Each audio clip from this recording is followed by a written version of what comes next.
కీర్తన గ్రంథము 45వ అధ్యాయంలో నుంచి దేవుని వాక్యాన్ని మనము చదువుకోబోతున్నాము. 45వ అధ్యాయము కొరహు కుమారులు మరి రచించిన అధ్యాయంగా ఇక్కడ మనకి కనిపిస్తూ ఉంది.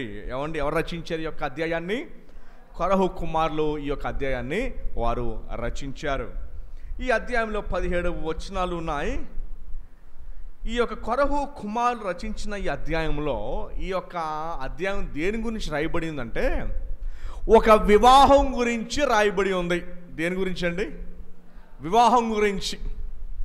ఆ వివాహం పేరు ఏంటంటే రాయల్ వివాహం. ఏ వివాహం? Royal wedding. రాయల్ వివాహం. వివాహం పేరేంటండి? ఒక రాజు ఒక రాణి వారి యొక్క రాయల్ వివాహము ఇక్కడ మనకు కనిపిస్తూ ఉంది. రాయల్ వివాహము ఎవరిదై ఉండొచ్చు? ఎవరిదై ఉండొచ్చు ఈ రాయల్ వివాహం? యేసు ప్రభు వారిదిని, సంఘానిది ఒక రాయల్ వివాహం. అయితే మనకు డౌట్ రావచ్చు, పాస్టర్ గారు మరి మనమేమో పాత నిబంధన గ్రంథము 45వ దావీదు కీర్తన చదువుకుంటూ వధువైన సంఘం గురించి మనం మాట్లాడుకుంటూ ఉన్నాం. సంఘము ఎక్కడ చూస్తాము? నూతన నిబంధన గ్రంథంలోనే మనము సంఘాన్ని చూస్తాం. నూతన నిబంధన గ్రంథంలో అపోస్తలుడైన పౌలు మరి దాని యొక్క మిస్టరీ అంటే ఇప్పటిదాకా దాగున్నది ఇప్పుడు కనుపరచబడింది. కొర్నేలి రక్షణతో అర్థమైంది.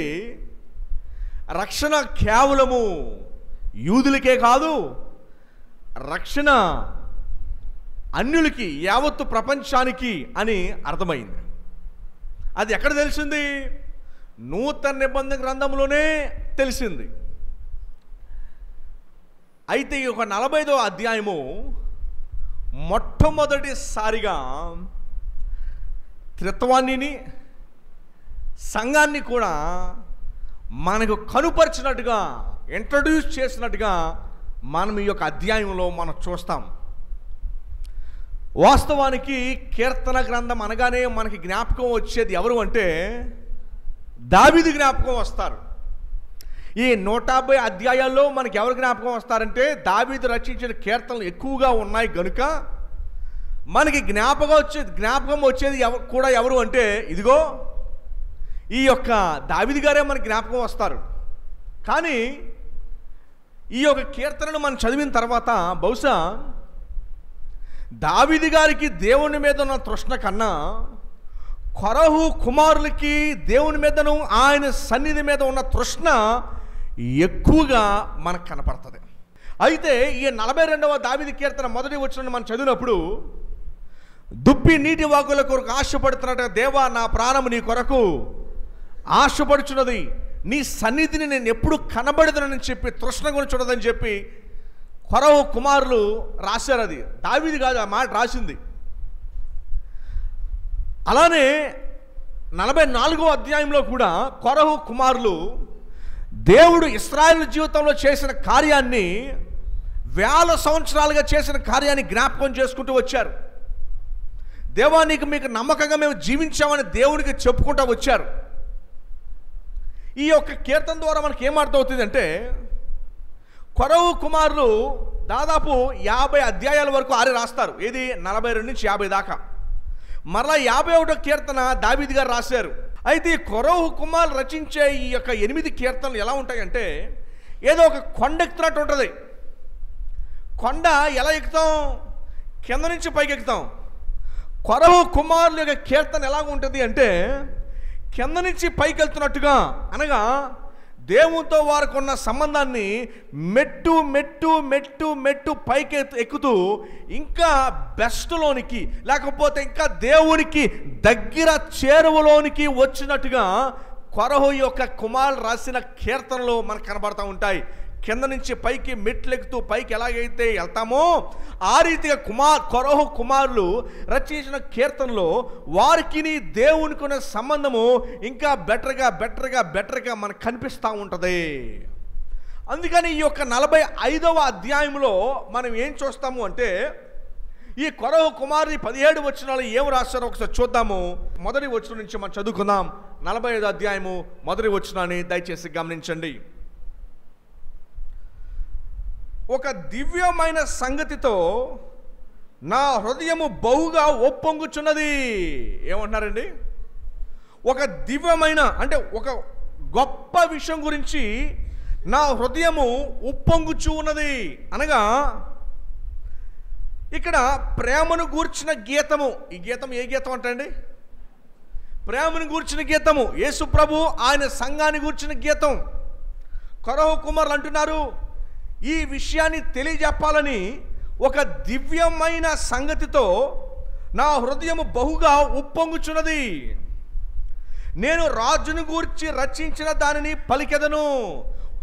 ఈ యొక్క 45వ అధ్యాయంలో మనం ఏం చూస్తామంటే మొదటి భాగమంతా కూడా ఈ రాజు ఎటువంటి వాడో మనం చూస్తాం.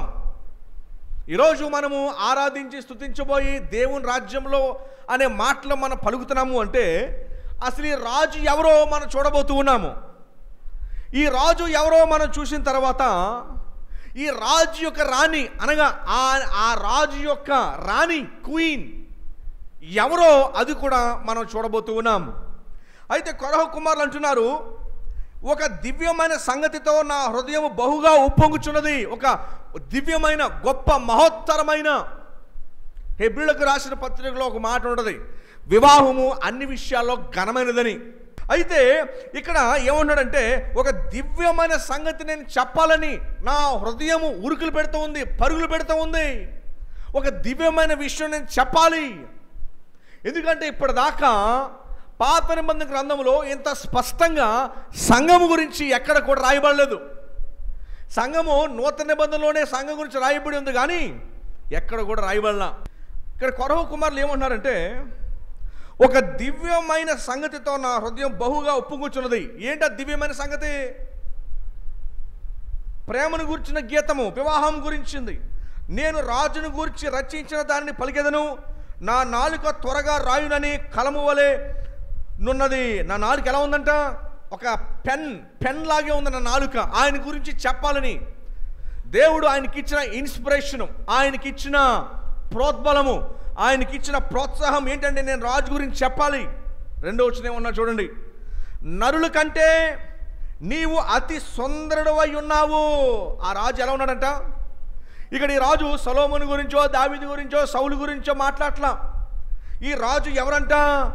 నరులందరికంటే నీవు సుందరుడవై ఉన్నావు. ఈ రాజు ఎలా ఉన్నాడంట? సుందరగా ఉన్నాడు. ఎలా ఉన్నాడు రాజు? ఒక వ్యక్తి సుందరుడుగా ఉన్నాడంటే ఎలా పోలుస్తాం మనం? హైట్గా ఉన్నాడు, పెళ్లి చూపులు అంటాం, ఎర్రగా బుర్రగా బాగానే ఉన్నాడు, ఎత్తడగా 6 అడుగులు ఉన్నాడు, ఇంత ఉన్నాడు. ఇక్కడ యేసుప్రభు వారి గురించి ఏమని రాశారు? ఇక్కడ నరుల కంటే ఆయన ఏమై ఉన్నాడు? ఏ సుందరుడంట? అతి సుందరుడంట. అర్థమవుతుంది మీకు? యేసుప్రభు అందరికంటే ఎవరంట? అందరికంటే సుందరుడు అంటే ఎవరు? యేసుప్రభు వారు. సుందరుడు అంటే ఏంటి అర్థం? గమనించండి, ఇది పద్యాలు. ఇదేంటిది? పద్యాలు ఏముంటాయి? పోలికలు ఉంటాయి. ఇక్కడ ఏమన్నాడంటే ఆ రాజు నరుల కంటే అతి సుందరుడు అంట. ఎవరికంటే? ఇక్కడ యేసుప్రభు గురించి ఆయన రాజు అని చెబుతూ చెప్పబడిన మాట ఏంటంటే ఆయన నరులందరికంటే సుందరుడు. ఎవరంట? మరి ఏ విషయంలో సుందరుడు?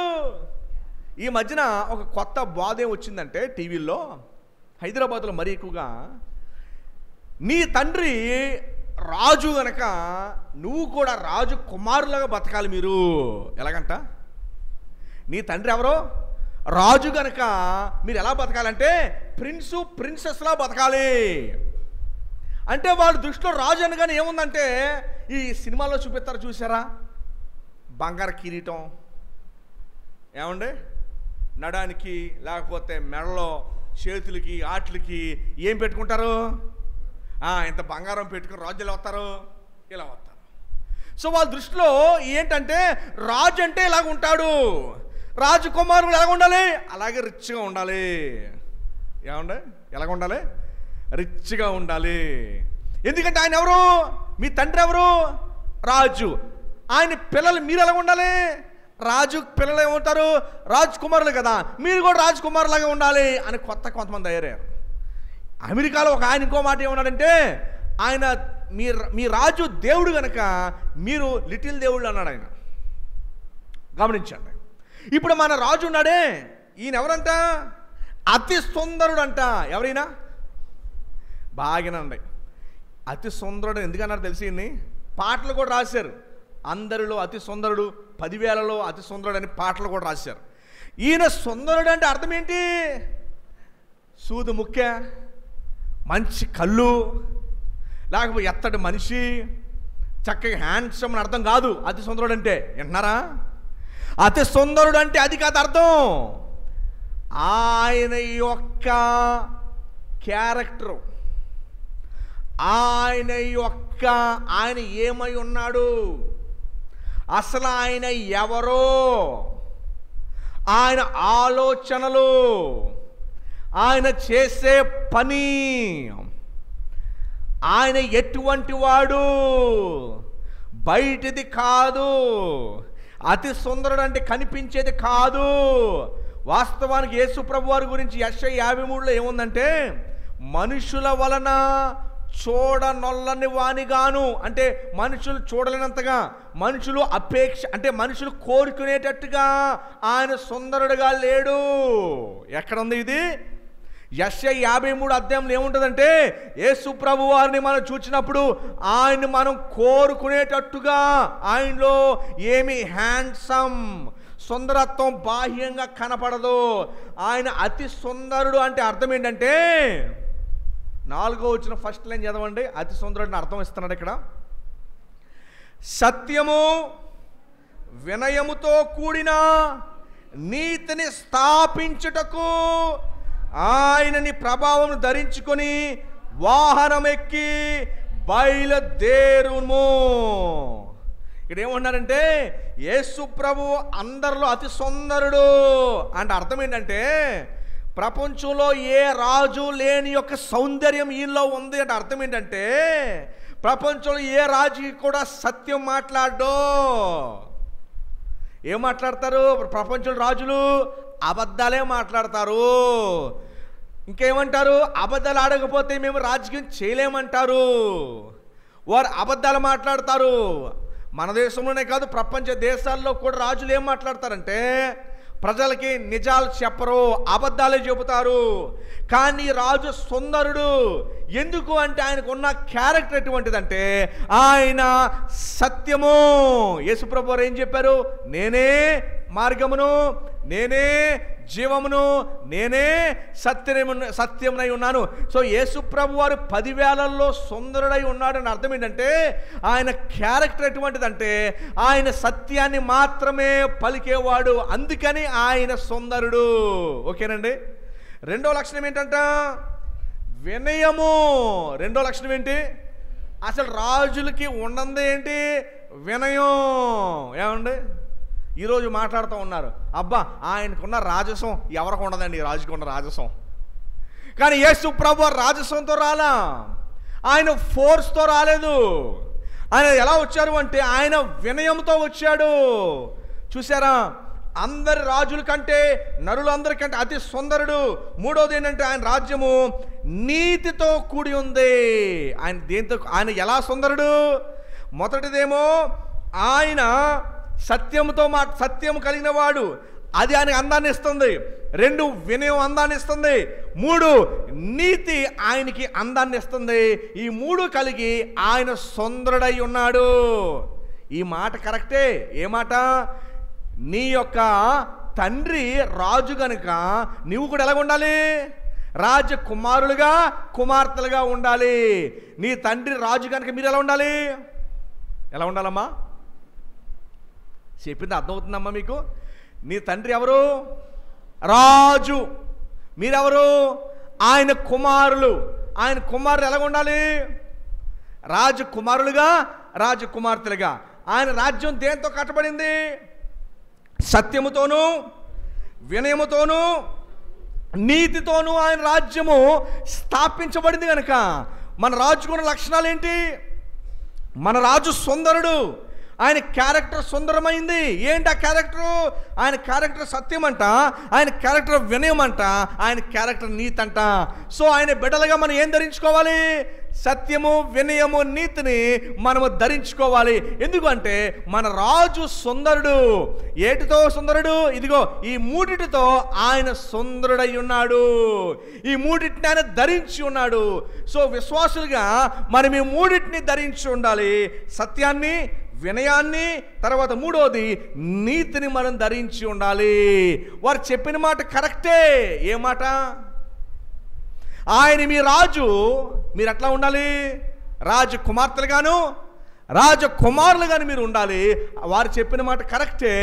అయితే మన రాజు, బైబిల్లో ఉన్న రాజు వీళ్ళనుకున్నట్టుగా ఫోర్స్తోనూ పవర్తోనూ లేకపోతే శక్తితోనూ రాలేదు.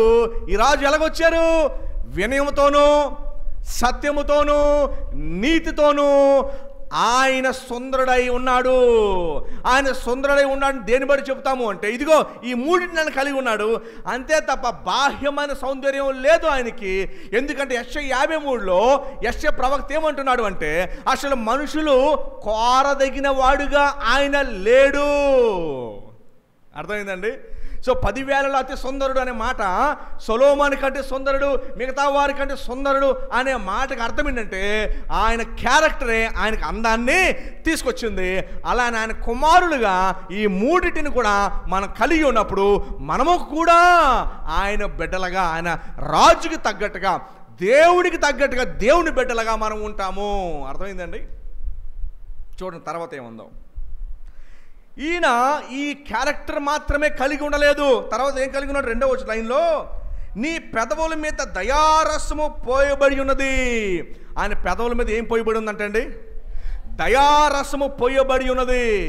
గమనించండి, యేసుప్రభు వారు ఆయన ప్రసంగిస్తున్నప్పుడు చాలామంది ఏమున్నారంటే, మేము ఎంతోమందిని చూసాము కానీ ఈయనకిలాగా మాట్లాడిన వారిని మేము ఎవరు చూడలేదు. కాబట్టి చూస్తారా వచనాన్ని? లూకా సువార్త 4:22. అప్పుడు అందరూ ఆయన గురించి సాక్ష్యం ఇచ్చుచు ఆయన నోట నుండి వచ్చిన దయగల మాటలకి ఆశ్చర్యపడి, ఈయన యేసేపు కుమారుడైన అసలు ఏమన్నారంట? ఈయన వడ్రంగి పని మన ఊర్లో వడ్రంగి పని చేసుకునే యేసేపు కుమారుడైన ఈయన యేసేపు కుమారుడేనా? ఎందుకు ఆశ్చర్యపడ్డారంటే ఆయన పెదవుల కింద ఏముంది? దయారసం ఉంది. ఏమున్నా చూడండి 22వ వచనంలో, అప్పుడు అందరూ ఆయన గురించి సాక్ష్యం ఇచ్చుచు. ఏ సాక్ష్యం ఇచ్చారు ఆయన గురించి? అమ్మా, మీరు దేవుని బిడ్డలైతే మన గురించి ఇవ్వాల్సిన సాక్ష్యం. మనం ఎందుకు వచ్చాము అంటే ప్రభు కనికరపడినట్టు వారిని ప్రేమించడానికి వచ్చాము, వారి భాషను ప్రేమించడానికి వచ్చాము, వారికి సమస్యను ప్రేమించడానికి వచ్చాము, వారి ప్రాంతాన్ని ప్రేమించడానికి వచ్చాము, వారి కట్టుబాట్లను ప్రేమించడానికి వచ్చాము. వారిని ప్రేమించి మనం రావాలి. ప్రభు గురించి చెప్పబడిన మాట ఏంటంటే, ప్రభు వారిని చూచి కనికరపడ్డాడంట. అదే రీతిగా మనము కూడా ప్రజల్ని ప్రేమించకపోతే వారికి సువార్తను అందించలేము. వారి యొక్క పరిస్థితులను ప్రేమించకపోతే, వారికి తీరుని ప్రేమించకపోతే వారిని అసహించుకుంటూ సేవ చేయలేం. వారిని ప్రేమించుకున్నప్పుడే దయగల మాటలు మన నోట్లోంచి వస్తాయి. అందుకని యేసు ప్రభు వారి లక్షణం మనం నేర్చుకోవాల్సిందేనంటే, ఆయన పెదవుల మీద ఏముందంటండి? 2వ వచనంలో, దయగల రసము ఆయన పెదవుల కింద ఉంటే అది చూచి వారు ఆశ్చర్యపడిపోయారు. ఏమండి?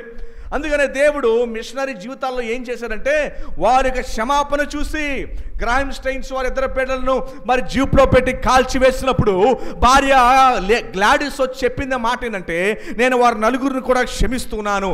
దాన్ని బట్టి ఎంతోమంది మారడం జరిగింది.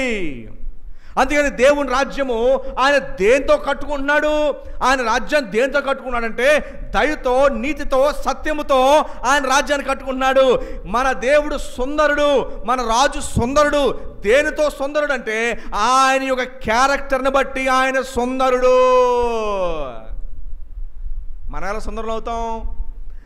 ఆయన బట్టి మనం జీవించినప్పుడు, ఆయన తీరులో తరహాలో మనం జీవించినప్పుడు మనం ఆయన బిడ్డలని మనం పిలుచుకోగలుగుతాము. అర్థమైందండి? పాపం చాలామంది తెలియక మేము రాజు బిడ్డలం కదా, రాజుగా మేము జీవించాలనుకుంటున్నాం. నో, మన రాజు ఎలాంటి రాజ్యాన్ని కట్టడానికి వచ్చాడంటే నీతి, సత్యము, వినయము, దయతో ఆయన రాజ్యాన్ని ఆయన కట్టుకుని వస్తున్నాడు కనుక ఇదే లక్షణాలు మనం కలిగి ఉన్నప్పుడు దేవుణ్ణి నిజముగా మనం ఆరాధించిన వారం అవుతాము, ఆయన నిజముగా మనము ఘనపరిచిన వారం అవుతాము. ఈ 4 లక్షణాలు, వీటితో మనం బయలు వెళ్ళాలి. తర్వాత ఏముందో చూడండి. అని అంటున్నాడు, నీ పెదవుల కింద దయారసము పోయబడుచున్న తర్వాత కావున దేవుడు నిత్యము నిన్ను ఆశీర్వదించును. తర్వాత ఏముందో చూడండి. సూర్యుడా నీ కత్తి మొలను కట్టుకొనుము. గమనించండి, ఇక్కడ ఏమన్నారు? ఆ రాజు గురు ఇప్పటిదాకా మనం ఏం చదివాము? ఆ రాజు వినయంతోనూ, దయతోనూ, నీతితోనూ, సత్యముతోనూ. అలానే ఈ రాజుకి ఇంకొక లక్షణం ఉంది. ఆ రాజు దగ్గర ఏముంటుందంట? సూర్యుడా నీ కత్తి మొలను కట్టుకొనుము, నీ తేజస్సును, నీ ప్రభావమును ధరించుకొనుము. ఈ రాజుకి ఇంకోటి ఏముంటుంది? చదువుతారా? ప్రకటన గ్రంథం 19వ అధ్యాయం 11వ వచనం. ప్రకటన గ్రంథం 19వ అధ్యాయము 11వ వచనం. దయచేసి మీ బైబిల్ను బైబిల్లో ఉన్న చివరి గ్రంథం వైపు ఒకసారి ఓపెన్ చేసి 19వ అధ్యాయము 11 నుంచి మనము చదువుకుందాం. మరియు పరలోకము తెరవబడి ఉండట చూచితిని. ఎవరు చెప్తారు ఈ మాటలు?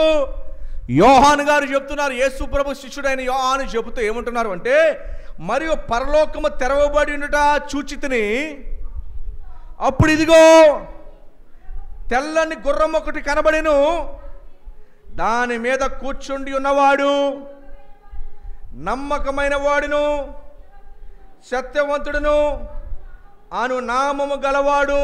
దాని మీద కూర్చుంది ఎవరంట? తర్వాత అండి, ఆయన నీతిని బట్టి విమర్శ చేయించు యుద్ధము జరిగించుచున్నాడు. దేని బట్టి అంటే అండి, జనరల్గా ప్రపంచంలో యుద్ధాలు దేని బట్టి చేస్తారంటే ఫోర్స్ బట్టి చేస్తారు. ఇప్పుడు రష్యా యుక్రెయిన్ మీద ఎలా యుద్ధం చేస్తుంది? రష్యా ఫోర్స్ మీద యుద్ధం చేస్తూ ఉంది, వారికి ఉన్న ఆర్మీని ఉపయోగించుకొని. 12వ వచనం, ఆయన నేత్రములు అగ్నిజ్వాల వంటివి, ఆయన శిరస్సు మీద అనేక కిరీటములు ఉండెను, రాయబడిన ఈ యొక్క నామము ఆయనకు కలదు, అది ఆయనకే కానీ మరి ఎవరికి తెలియదు. రక్తంలో ముంచబడిన వస్త్రము ఆయన ధరించుకొని ఉండెను, మరియు దేవుని వాక్యం అను నామము ఆయనకు పేరబట్టి ఉన్నది. పరలోకముందున సేనలు శుభమైన తెల్లని నారబట్ట ధరించుకొని తెల్లని గుర్రములెక్కి ఆయనను వెంబడించుచుండిరి. జనములను కొట్టుటకై ఆయన నోట నుండి వాడిగల ఖడ్గము బయలు వెడలుచున్నది. ఆయన ఇనుప దండముతో వారిని ఏలును. ఆయనే సర్వాధికారియగు దేవుని తీక్షమైన ఉగ్రత అను మద్యపు తొట్టె తొక్కును. అమ్మ, అర్థమైందండి? ఇది ఎవరి గురించి మాట్లాడుతూ? యేసు ప్రభు వారి గురించి మాట్లాడుతూ ఇక్కడ ఆయన నీతితోనూ, సత్యముతోనూ, దయతోనూ మాత్రమే కాదు ఆయన రాజ్యాన్ని కట్టుకునేది.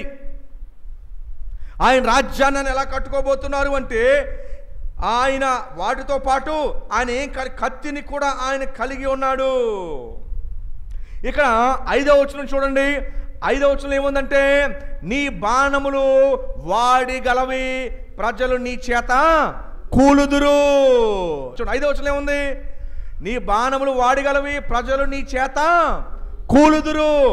ఆయన బాణములు వాడగలవంటే షార్ప్. వాడగలవంటే అర్థం ఏంటండి?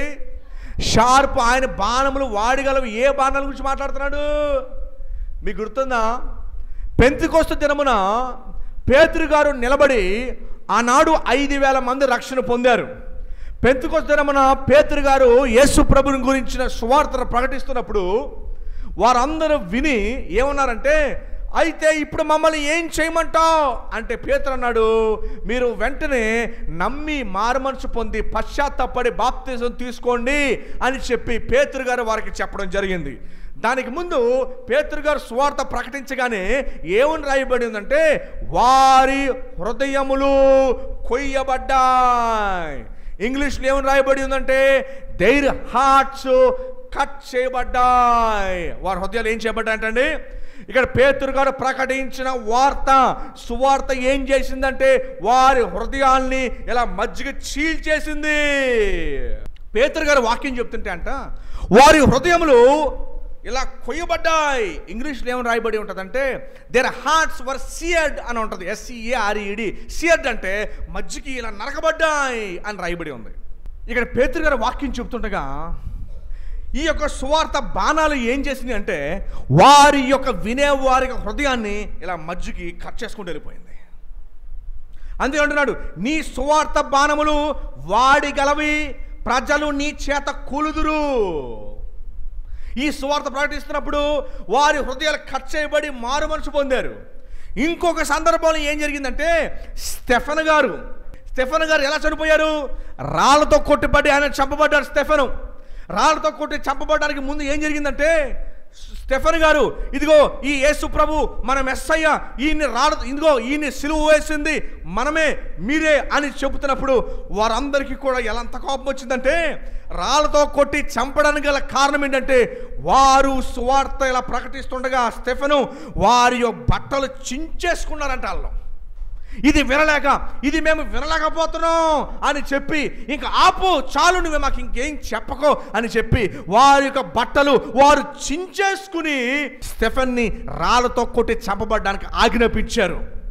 దయచేసి గమనించండి, యేసు ప్రభు యొక్క సువార్త ఈ యొక్క బాణములు ఎలాంటి అంటే ఆయన వాక్యము, ఆయన సువార్త రెండంచులు కలిగిన ఖడ్గం. ఇది ఏం చేస్తుందంటే మనిషిని చీల్చుకుంటూ వెళ్ళిపోతుంది. రెండు వైపుల పదున, జనరల్గా కత్తికి ఒకవైపే పదున, సువార్తకి రెండు వైపుల పదున. ఇది ఏం చేస్తుందంటే అన్యులేమో బట్టలు చించుకునేటట్టు చేస్తుంది, రక్షణ పొందిన వారికి మాత్రము హృదయాన్ని తెరుస్తుంది. ఇది రెండంచులు కలిగినటము. It will have double effect. నమ్మేవారికేమో రక్షణ, నమ్మని వారికి మాత్రము వారు బట్టలు చించుకుని ఆ పరిస్థితి వారికి వచ్చింది. దయచేసి గమనించండి, ఆయన యొక్క సుందరుడు దేని బట్టి సుందరుడు? ఆయన సత్యాన్ని బట్టి సుందరుడు, ఆయన యొక్క నీతిని బట్టి సుందరుడు, వినయాన్ని బట్టి సుందరుడు, దయని బట్టి ఆయన సుందరుడు. అలానే ఆయన కత్తిని బట్టి వస్తున్నాడు. ఆయన బాణములు వాడగలవి. ఏ బాణాలు అంటే సువార్త బాణాలు కలిగి ఉన్నాడు ఆయన. ఆ సువార్త బాణాలు ఏం చేసినాయి అంటే నమ్మేవారి హృదయాన్ని ఏమో కట్ చేస్తే నమ్మని వారి హృదయం బట్టలు చించుకునేటట్టు చేసింది. అది ఆయన సుందరుడు అంటే అర్థము. అది ఆయన కత్తి పట్టుకున్నాడు అంటే అర్థము.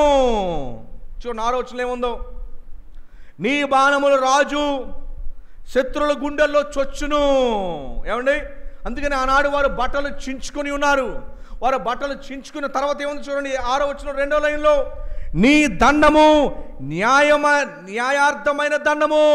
దండం ఎట్లాంటి దండం అంట? న్యాయార్థమైన దండము. న్యాయార్థమైన దండం అంటే ఏంటి?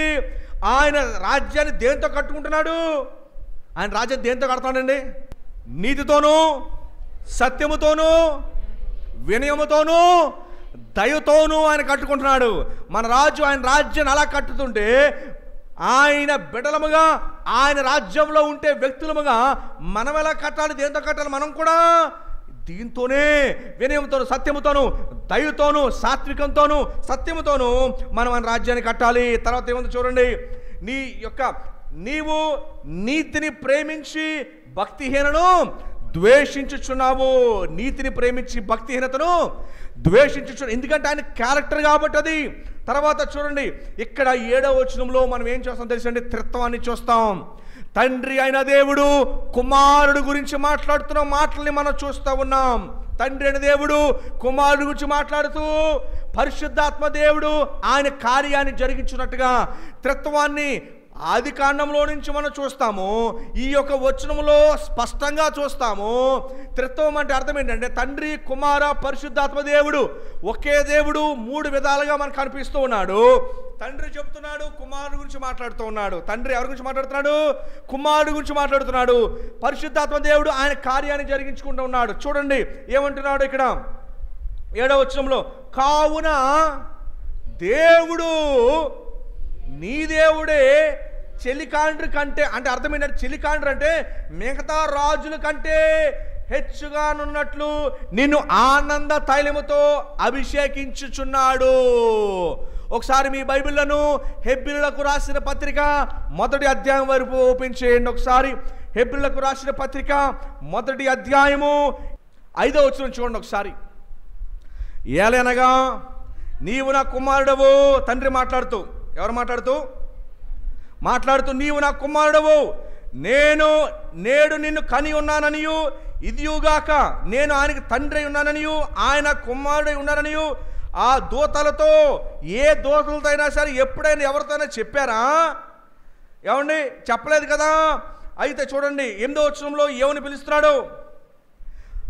ఆయన తన దూతల గురించి చెప్పుచున్నాడు, కానీ తన కుమారుడి గురించి అయితే ఏమంటున్నాడు? దేవా. తండ్రి కుమారుని ఏమని పిలిచారు? దేవాన్ని పిలిచారు. ఇక్కడ త్రిత్వము మనం చూస్తూ ఉన్నాము. తండ్రి అయిన దేవుడు కుమారుడైన దేవుడిని ఏమని పిలుస్తూ ఉన్నాడు? నా దేవా అని పిలుస్తూ ఉన్నాడు. దేవా, నీ సింహాసనము నిరంతరము నిలుచున్నది. ఎవరి సింహాసనం నిరంతరం ఉంటుంది? దేవుని సింహాసనం మాత్రమే కదా నిరంతరం ఉండేది. అందుకే తండ్రి అయిన దేవుడు కుమారుడిని ఏమని పిలుస్తున్నాడంటే, కుమారుడిని దేవా అని పిలుస్తూ సంబోధిస్తూ, నీ రాజదండము న్యాయార్థమైనది, నీవు నీతిని ప్రేమించితివి, దుర్నీతిని ద్వేషించితివి, అందుచేత దేవుడు నీకు తోడి వారి కంటే నిన్ను హెచ్చించినట్లుగా ఆనంద తైలముతో అభిషేకించెను. ఇక్కడ హెబ్రీ గ్రంథకర్త కీర్తనలో ఉన్న వచనాన్ని అక్కడి నుంచి తీసుకొచ్చి ఇక్కడ రాశాడు. హెబ్రీ గ్రంథకర్త పాత నిబంధనలో కీర్తన గ్రంథములో ఉన్న మాటను తీసుకొచ్చి ఇక్కడికి రాశాడు. అర్థమవుతుందండి? ఇప్పుడు మనం చూస్తున్న మన రాజు ఆయన ఏమై ఉన్నారు అంటే, ఆ రాజు 7వ వచనం చదువుతున్నాము. కావున దేవుడు ఆ రాజు దేవుడై ఉన్నాడు. కాబట్టి 11వ వచనం చూడండి ఒకసారి. ఈ రాజు నీ ప్రభువు. ఈ రాజు ఎవరు అమ్మా? ఈ రాజు ఎవరమ్మా? ఈ రాజు నీ ప్రభువు. ఈ రాజు ఒట్టి రాజు అయితే నీ ప్రభు అవడు. ఈ రాజు సౌల్లాగా, దావీదులాగా, సొలొమోన్ లాగా ఒట్టి రాజు అయితే నీ ప్రభువు కాలేడు. అంత మాత్రమే కాదు, నీ ప్రభు అతడు నీ సౌందర్యమును కోరినవాడు. మళ్ళీ సౌందర్యం, మళ్ళీ అలంకరణ భాషలో రాశారు. సౌందర్యం అంటే దేని సూచిస్తుంది? ఎలాగైతే యేసు ప్రభు వారి సౌందర్యము నీతిని, సత్యమును, దయను సూచిస్తుందో, అలానే నీ సౌందర్యం, సంగమా, నీ సౌందర్యం అంటే నీ పరిశుద్ధతను సూచిస్తుంది. ఆత్మీయ సౌందర్యాన్ని సూచిస్తూ నీ సౌందర్యమును కోరినవాడు అతనికి నువ్వేం చేయి? నమస్కారము చేయము. ఈ రాజుకి ఏం చేయాలి? నమస్కారం చేయము. ఇది ఎలాంటి నమస్కారం అంటే గౌరవమైన నమస్కారం కాదు. సాగిలపడు, ఆయన్ను సమర్పించుకో, ఆయన్ను ఆరాధించు. ఇది ఆత్మీయ సంబంధమైన మాట గురించి మాట్లాడుతూ ఉన్నాడు. ఏమండి, చాలామంది క్రైస్తవేత్తరలో ఈ భాష అర్థం కాక బాబోయ్ బైబిల్ ఏంటి ఎలాగ ఉందో ఈ చిచ్చి అని చెప్పి చాలామంది, అరే బాబు ఇది పద్యం రా నాయన, దీని అర్థం చేసుకునే విధానం మీకు తెలియకపోతే అడిగితే చెబుతాము, ఇది దీని అర్థము, అది ఎక్కడో ఎత్తుకోకూడదు, అక్కడే కొంచెం లోతు బుర్ర ఉపయోగించి నీకు అది లేదు అందుకని ఉపయోగించావు. నువ్వు బుర్ర ఉపయోగించి చూస్తే కనుక ఇది స్పష్టంగా నీకు అర్థమవుతుంది. ఈ రాజు ఎవరు అని చూసాం. ఈ 45వ అధ్యాయం యొక్క ఉద్దేశం ఏంటంటే రాయల్ వివాహం. ఏ వివాహం ఇది? ఏ వివాహం అన్నా? రాయల్ వివాహం. ప్రపంచం లాంటి వివాహం చూడలేదు. ఎందుకంటే ప్రతి వివాహము బాహ్య సంబంధం అయితే ఈ వివాహము ఆత్మ సంబంధమైనది. మట్టి శరీరము అది మట్టిలో కలిసిపోతుంది. అయితే ఈ బాహ్య సంబంధమైన స్పిరిచువల్ వెడ్డింగ్. ఏ వెడ్డింగ్ ఇది?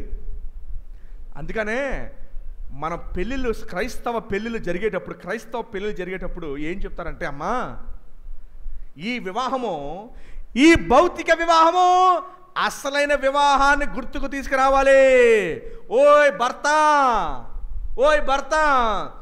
అసలైన వివాహాన్ని గుర్తు తీసుకురావాలి. యేసు ప్రభువులా వ్యవహరించు. ఓ భార్య కాబోతున్నావు, నువ్వు సంఘం వలె వ్యవహరించు. సో ఎందుకంటే పరలోక రాజ్యం వివాహాలు లేవు. ఎందుకంటే అసలైన వివాహం ఉంటే ఈ వివాహం ఎందుకు? అవసరం లేదు. ఎందుకంటే అసలైన వివాహం జరిగిపోతుంది. ఎవరెవరికి? అసలైన ఆత్మీయ వివాహము. ఇదిగో ప్రేమను కూర్చిన ఈ గీతం, ఈ యొక్క యేసు ప్రభు వారు సంఘానికి అసలైన వివాహం జరిగిపోతుంటే, అందుకని పరలోక రాజ్యంలో వివాహాలు, యూదుల్లో ఒక ఆచారం ఉండేది. అన్నయ్య చనిపోగానే తర్వాత తమ్ముడిని వివాహం చేసుకోవాలి. ఎవరో వదిన గారు అవుతారు, భార్య అవుతుంది. అయితే వీళ్ళందరూ వచ్చి అడిగారు, అక్కడ ఎంత తెలివైన చూడండి, 6 పోతే 7వ వాడిని చేసుకుని పరలోకానికి వెళ్ళాక ఎవరితో కాపురం చేస్తాను అడిగాడు ఒకటి వచ్చి. ఆ ఎంత చూడండి ఎలా అడిగారు ప్రశ్న. అప్పుడు ప్రభు వారికి ఇచ్చిన సమాధానం, ఎవరో పిచ్చోళ్ళారో పైన వివాహము లేదు, అవసరమే లేదని చెప్పి. ఇది అవసరం లేదు వివాహం, ఎందుకంటే లెక్క తేలిపోయాక ఇంక ఎక్స్ట్రా లెక్క ఎందుకెక్క, భూమి మీద కావాలి జనాభా లెక్కలో. అక్కడ లెక్క తేలిపోయింది, అక్కడ లెక్క తేలిపోయింది. పేర్లు రాయబడే కొత్త పేర్లు ఇంకేం ఉండవేక జీవగ్రంథంలో. లెక్క తేలిపోయింది, అందుకని పరలోక వివాహము ఉండదు. అక్కడ లెక్క సరిపోయింది కాబట్టి ఇక లెక్క పెరగదేక. అర్థమైందండి? అంచేత ఇది అసలైన వివాహము. ఈ భూ సంబంధం వివాహం ఏం చేయాలంటే అసలైన వివాహాన్ని జ్ఞాపకము తీసుకురావాలి.